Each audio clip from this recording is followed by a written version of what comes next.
കാടയുണ്ടോ? കാട ഇറച്ചി? ഇല്ല സാർ. കൊക്കുണ്ടോ? കൊക്കിറച്ചി? ഇല്ല സാർ.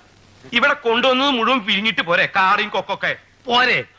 അല്ല, ആശാൻ പറഞ്ഞിട്ടല്ലേ. മിണ്ടരുത്. പരശുരാമൻ കുടിച്ച അങ്ങനെയാ, എപ്പ എന്ത് പറയുന്ന ഒരു ഓർമ്മയും കാണില്ല.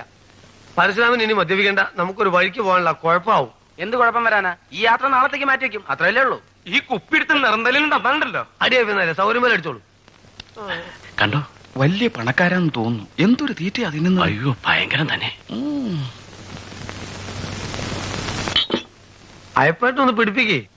അത് ശരിയാവില്ല രാഘവൻ നായരെ. നമുക്കൊരു തറവാട്ടിൽ ചെന്ന് കയറേണ്ടതല്ലേ. അതോർത്ത് അയ്യപ്പൻ നായർ വിഷമിക്കണ്ട. നാരായണൻ നമ്പ്യാരും അല്പസ്വല്പൊക്കെ അടിക്കുന്ന ആളാ. ഞാനെന്ന് വെച്ച ജീവനാ.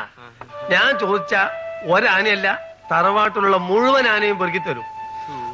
നോയിക്കോളൂ, എന്നെ കാണുമ്പം നാരായണൻ നമ്പ്യാർക്കുള്ള ഒരു